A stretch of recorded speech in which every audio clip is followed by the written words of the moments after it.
Si Maria Cruz ay isang matagumpay at masipag na Pinay na nangarap na makamit ang kanyang American Dream. Napakarami niyang mithiin at ambisyon at isang magandang kinabukasan sa hinaharap. Pero ang lahat ng iyon ay natapos noong April 2003 noong nakipagkita siya sa isang medical provider na nagngangalang Dean Fiello.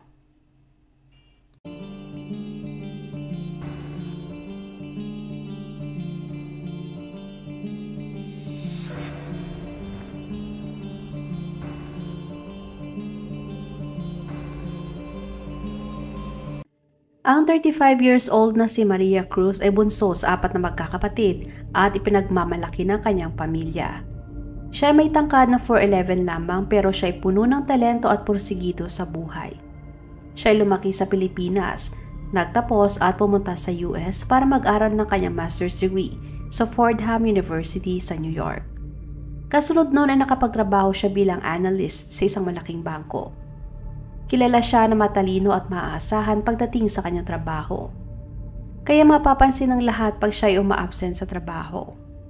April 13, 2003, napakadalang kung umabsent si Maria sa trabaho. Kaya ang lahat ay nagtaka na nung araw na yun ay hindi siya pumasok at wala ring tawag o email mula sa kanya para ipaalam na hindi siya makakapasok. Sa kasunod na araw ay hindi pa rin pumasok si Maria. Wala ring nakakaalam kung anong nangyari sa kanya. Kaya nagpa siya ang kanyang mga katrabaho na alamin kung ano nga bang nangyari sa kanya.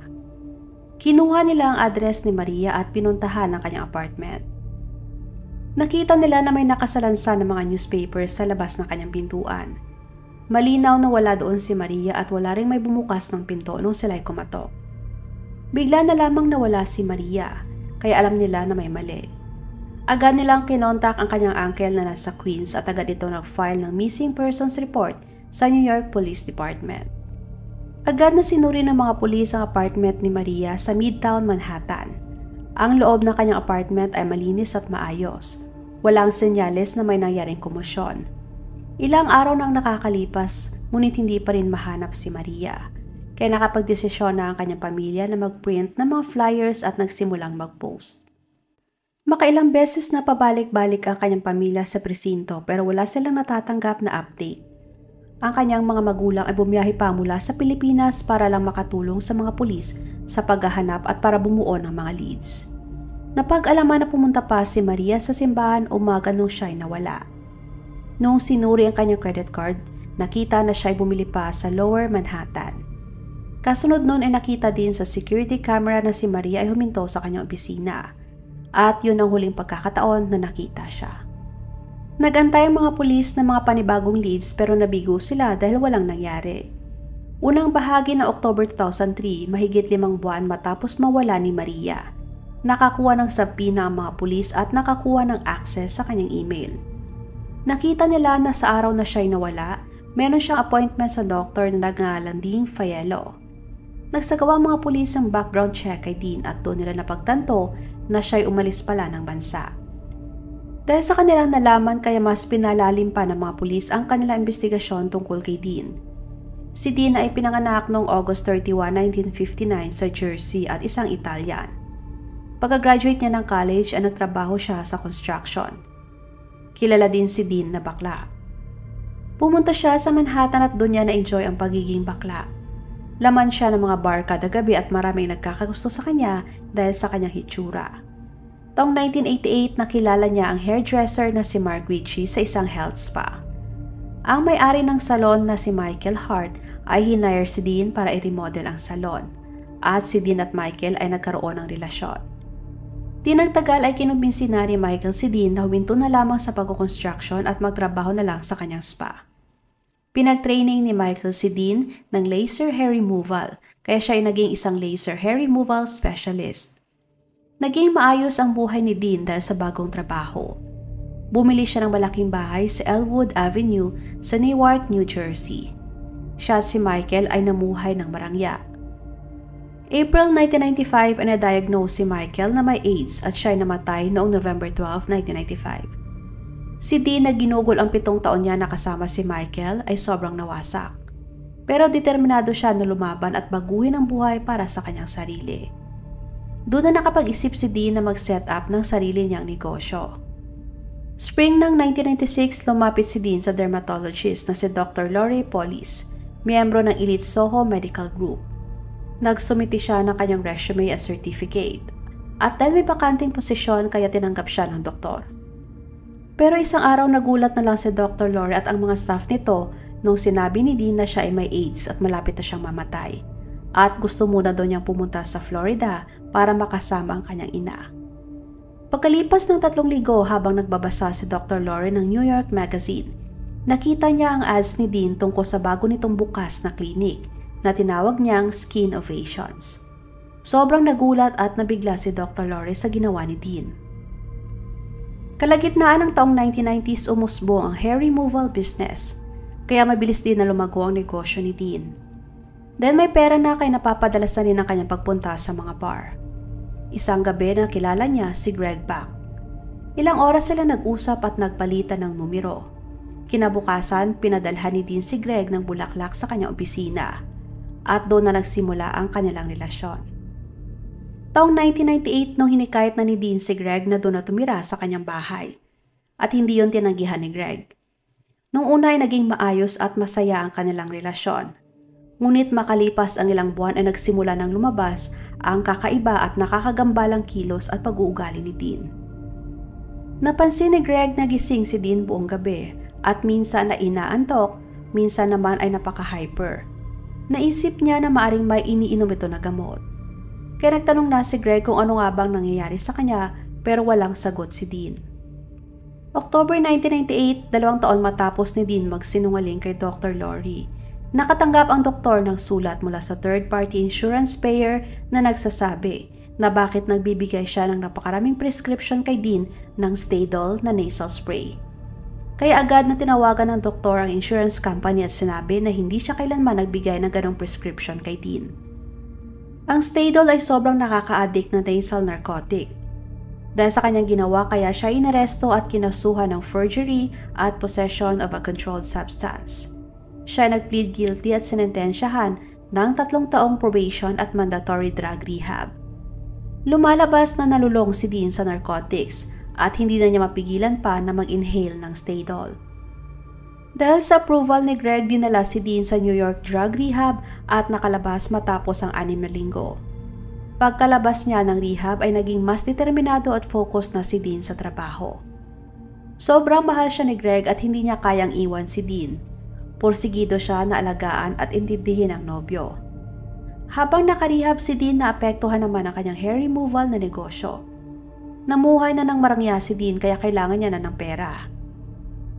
Kaya nagdesisyon na siya na mag-offer ng panibagong laser services sa kanyang clinic. Kalaunan hindi lang hair removal ang kaya niyang tanggalin gamit ang laser. Kaya na rin tanggalin ang tattoo, mga benign pigmented lesions at iba pa. Kaya maraming taong nainganyo at nahikayat na lumapit sa klinik ni Dean. Pero walang kasanayan si Dean para alamin ang pagkakaiba ng benign lesion mula sa malignant lesion. Wala rin siyang training sa tamang paggamit ng laser na kanyang mga ginagamit. At marami siya naging pasyente na pumunta sa dermatologist dahil hindi sila masaya sa kinalabasan ng kanyang gawa.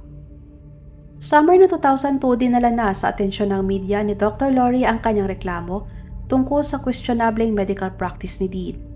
Kaya ang TV journalist na si Barbara Taylor ay nag-umpisa nang mag-imbestiga. Katapusan ng September 2002, ang journalist ay handa nang umalis para mag-undercover na may nakatagong kamera para personal niyang malaman kung ano nga ba ang ino-offer ni Dean sa kanyang mga pasyente. Nagpanggap ang journalist na pasyente kasama ang kasamahan sa trabaho na may nakatagong kamera sa kanyang bag. Ilang linggo nakakalipas, October 4, 2002, inilabas ang kwento ng journalist sa Channel 9 sa New York City. At sa loob lamang ng ilang araw, si Dean ay kinasuhan ng practicing medicine without a license. October 8, sumuko si Dean. Dahil nagkakaproblema na sa pera si Dean, kaya napilitan na si Greg na bayaran ang $7,000 na piyansa at attorney's fee ni Dean. Ang buong akala ni Greg na lehitimo ang negosyo ng nobyo at walang kaalam-alam si Greg na nagpapanggap pala na doktor si Dean.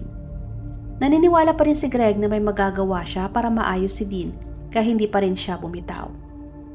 Matapos maaresto ni Dean ay ganap siya nakipagtulungan sa mga pulis kaya ang posibleng 4 na taong pagkakakulong ay gagawin na lamang na 6 na buwan sa 2 kondisyon.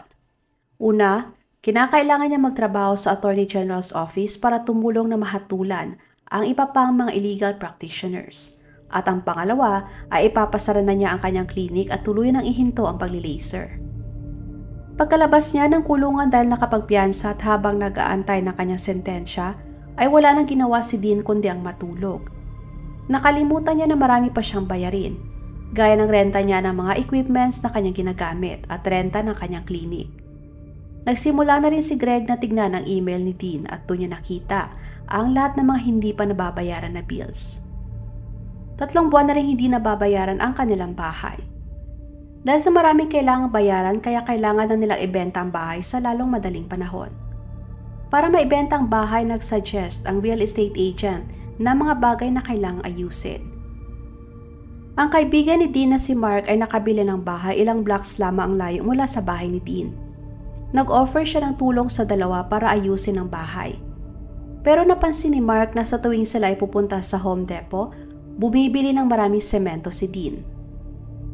April ng 2003 nung matapos na ang renovation, ang bahay ay nabenta sa halagang $400,000. Dahil sa renovation at bayad sa piyansa ni Dean, nakapaglabas ng halos $85,000 si Greg. Kaya matapos maibenta ang bahay, umaasa si Greg na maibalik sa kanya ni Dean ang kanyang mga nagastos. Pero sa tuwing nababanggit ni Greg ang tungkol sa nagastos ay iniiba ni Dean ang topic at halatang umiiwas siya na mapag-usapan. Kaya nalagay na rin sa alanganin si Greg. Inutang din niya ang perang yon at kailangan din siyang tulungan ni Dean na mabayaran. Pero nung nahawakan na ni Dean ang pera, kinalimutan na niya ang itinulong ni Greg sa kanya. Napilitan na si Greg na gumawa ng kasulatan para maibalik sa kanya ni Dean ang pera. Pero ayaw pumirma ni Dean.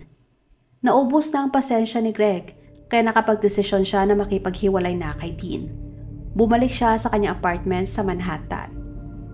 Dahil wala ng bahay si Dean kaya napilitan siya na tumira sa bahay ni Mark. Pero unang gabi pa lang na nakasama ni Mark si Dean ay parang bangungot na para sa kanya. Hindi matanggap ni Dean na wala na siyang bahay at pati bahay ni Mark ay inangkin na niya na parang sa kanya. Napansin din ni Mark na nawawala ang iba niyang gamit. Nung naghanap si Mark ng kanyang mga nawawalang gamit sa gamit ni Dean, doon niya nakita ang napakaraming nasal spray. Kaya nagdesisyon si Mark na paalisin sa kanyang bahay si Dean. Napilitan si Dean na tumira sa motel. Nung umalis na si Dean, nag-umpisang linisin ni Mark ang kanyang garahe. Napansin ni Mark na may naiwang luggage si Dean sa kanyang garahe. Nung binuksan ni Mark ay may nakita siya na bag ng isang babae. Dahil sa na-curious kaya kinuha niya ang bag at binuksan. Nakakita siya ng pitaka sa loob at nung binuksan niya ay nakakita siya ng 6 na credit cards at isang maliit na phone book na may mga phone numbers na nakasulat. At para maibalik sana sa may-ari ang bag, kaya tinawagan ni Mark ang 2 sa mga numerong nakasulat sa phone book pero hindi sumasagot. Ang pangatlong numero na tinawagan niya ay lalaki ang nakasagot ngunit hindi rin niya kilala ang nagmamay-ari ng bag. Kaya nagdesisyon na lamang si Mark na hayaan na kung ano man ang rason bakit nandun yon sa luggage ni Dean. At wala na siyang pakialam kung ano man ang mga iligal nitong ginawa. October 8, 2003, araw na para humarap si Dean sa korte para sa kanyang hatol sa kanyang unauthorized to practice medicine. Pero ang dumalo lamang ay ang kanyang abogado. Hindi nagpakita si Dean, maaring tumakas na ito. Kaya nag-issue ang korte ng warrant of arrest para kay Dean. Nung nalaman yun ni Greg ay mas lalo siya nagalit dahil hindi pa rin siya nababayaran ni Dean at hindi na ito mahagilap. Kaya nagumpisa na siyang tawagan ng mga taong nakakakilala kay Dean pero walang nakakaalam kung saan ito pumunta. Determinado na din si Greg na magsampa ng kaso laban kay Dean para maibalik sa kanya ang kanyang pera. Tinawagan ni Greg ang naka-assign na detective sa kaso ni Dean na si Brian Ford. Pinaliwanag sa kanya ni Brian na maaring kaya tumakas si Dean dahil alam niyang tatanungin siya tungkol sa pagkawala ni Maria. Noong nalaman ng NYPD na hawak ni Brian ang kaso ni Dean, tinawagan nila ito para magtanong ng mga impormasyon tungkol sa lalaki. Ayon sa NYPD, may kaso sila tungkol kay Maria Cruz at may email siya mula kay Dean. Walang kaalam-alam si Greg tungkol kay Maria pero may isang bagay siya na naalala na kakaibang ginawa ni Dean sa dati nitong bahay. Yun ay ang pagsemento ni Dean ng kanilang garahe na hindi naman yun parte ng kanilang renovations. Agad na nag-report si Greg sa NYPD tungkol sa ginawang pagsemento ni Dean sa lumang bahay. Unang bahagi ng February 2004, nagmaneho ang NYPD Detective Commander na si TJ Moroni papunta sa dating bahay ni Dean sa Elwood. Habang sinusuri nila ang bahay, napunta siya sa garahe at nakita nila na may palatandaan na parang ilang buwan pa lamang itong sinemento. Makalipas ang isang linggo ay sinamahan ng Essex County Police at Emergency Services Team si Detective TJ at Detective Brian papunta sa dating bahay ni Dean. Inumpisahan nila maghukay sa garahe gamit ang jackhammer at nung nasira ng semento ay agad na umusbong ang napakabahong amoy. Sa kanilang paghukay ay may nakita silang malaking plastic bag na naglalaman ng maleta. Noong binuksan nila ang maleta ay halos hindi sila makapaniwala sa kanilang nakita. Nakita nila na may katawan ng babae sa loob ng maleta. Agad sila nagpatawag ng medical examiner at sa pamamagitan ng breast implant serial number sa katawan na nakita, nakumpirma na ang katawan ay pagmamay-ari ni Maria. Nakita si Maria 10 buwan matapos niyang mawala. Gamit ang ebidensya mula sa autopsy ni Maria, agad na pinatugma-tugma ng mga pulis ang kanilang mga teorya kung ano nga bang nangyari noong araw na namatay si Maria. April 13, 2003 at Palm Sunday. May appointment si Maria kay Dean upang magpagamot ng kondisyon na tinatawag na black tongue.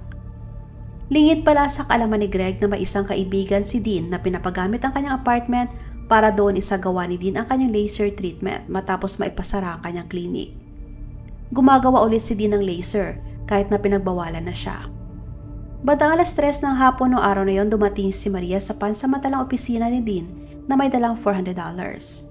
Pinaniwala niya si Maria na kaya magamot o matanggal ng laser ang black tongue condition ni Maria. Hinala ng mga pulis na bago ang laser procedure ay nag-inject muna si Dean ng lidocaine sa dila ni Maria. Ang lidocaine ay isang local anesthesia. Maaaring napakatapang ng dosage o di naman kaya ay maaaring allergy si Maria sa lidocaine. Kaya matapos ma-inject ang anesthesia ay nagkaroon ng masamang epekto sa katawan ni Maria. Nakikita ni Dean na malala na ang kondisyon ni Maria at anumang oras ay mamamatay ito dahil sa anaphylactic shock. Katunayan may oras pa si Dean na dalhin sa hospital si Maria dahil may malapit na hospital sa nasabing lugar. Hindi rin siya tumawag sa 911. Mas pinili ni Dean na huwag nang iligtas si Maria. Ipinasok niya sa maleta ang katawan ni Maria, dinala sa kanyang bahay sa New Jersey, naghukay ng butas sa garahe at tinakpan ng semento. Sa huli, sa pamamagitan ng passport investigation na kumpirma na si Dean ay tumakas papuntang Costa Rica. Sa araw na nalaman ng pamilya ni Maria ang nangyari sa kanya, ay yun din ang mga araw na paupo-upo lang si Dean sa tabing dagat ng Costa Rica at parang walang nangyari. Noong February 26, isang linggo matapos makita ang katawan ni Maria, nahanap ng mga pulis si Dean sa isang mamahaling resort sa Costa Rica. Siya inaresto at kinasuhan ng second-degree murder. Nakipaglaban si Dean para sa extradition ng 8 buwan, pero sa wakas noong March 23, 2005, ibinalik na siya sa New York City. Noong October 2006, na-plead guilty si Dean para sa kasong first-degree assault at sinentensyahan ng 20 years na pagkakakulong. Magsilbing aral din sana to sa lahat na bago sumailalim sa kahit na anong uri ng medical procedure, mapa-minor man yan o major. Suriin muna natin ang maigi kung sino ang gagawa, kung lehitimong doktor ba ito o hindi, at magtanong-tanong o di naman kaya ay mag-research muna bago magdesisyon.